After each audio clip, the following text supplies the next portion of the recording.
Est-ce que c'est vraiment le rôle d'un grand frère de chercher, conseiller, voire même présenter un homme qui pourrait devenir le futur mari de sa sœur? Ou bien faut-il se taire, laisser faire et prendre le risque qu'elle tombe sur quelqu'un de mauvais, un menteur, un profiteur, un manipulateur? Parce qu'au fond, la question n'est pas si simple. Un grand frère, c'est à la fois un protecteur, un confident, parfois une figure paternelle, mais aussi un témoin silencieux de l'histoire de sa sœur, quelqu'un qui a grandi à ses côtés et qui connaît ses forces, ses faiblesses, ses blessures cachées, et qui n'a qu'une peur, la voir souffrir entre les mains d'un homme qui ne la mérite pas. Mais en même temps, est-ce qu'intervenir, c'est vraiment de l'amour, ou est-ce que ça devient une façon subtile de contrôler? Quand tu veux choisir pour elle, est-ce que tu la protèges vraiment, ou est-ce que tu l'enfermes? Quand tu lui présentes un homme, est-ce que tu lui ouvres une porte ou est-ce que tu lui imposes un chemin déjà tracé? Et puis, soyons à la liste, les rencontres aujourd'hui ne sont plus celles d'hier. Avant, les familles se connaissaient, les présentations étaient naturelles, l'honneur jouait un rôle énorme. Aujourd'hui, beaucoup se rencontrent au hasard, dans des contextes où personne ne connaît vraiment personne. Est-ce un progrès ou une faiblesse du système?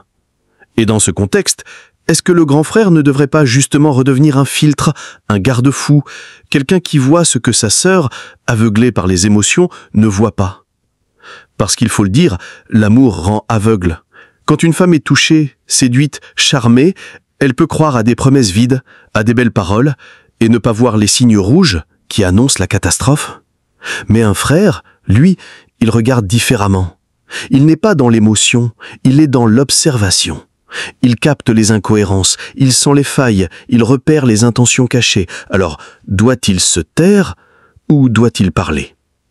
Certains diront « Laisse-la, elle doit vivre sa vie, elle doit apprendre par elle-même, même au prix de l'échec. » Mais d'autres diront « Si tu l'aimes vraiment, tu ne la laisses pas marcher seule vers le piège. Tu tends la main, tu préviens, tu proposes, tu présentes. Tu ne choisis pas à sa place, mais tu montres que d'autres chemins existent. » Alors, où est l'équilibre? Peut-être que le rôle du grand frère n'est pas d'imposer, ni de disparaître, mais d'accompagner. Être ce phare dans la nuit qui ne dirige pas le navire, mais qui empêche qu'il se fracasse sur les rochers. Être cette voix discrète, mais ferme, qui dit « Fais attention, regarde bien, prends ton temps. » Oui, nos sœurs ont besoin de liberté, mais elles ont aussi besoin d'un regard qui veille.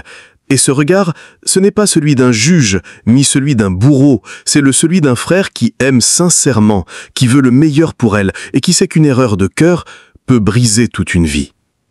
Finalement, la vraie question est là. Est-ce mieux de rester spectateur au nom de la liberté, ou être assumé pleinement le rôle de protecteur au nom de l'amour? Et toi, qu'en penses-tu? Partage ton avis dans les commentaires, ça m'intéresse vraiment. Si cette réflexion t'a parlé, pense à t'abonner, à la liker et à partager pour qu'on puisse continuer ce genre de débat ensemble.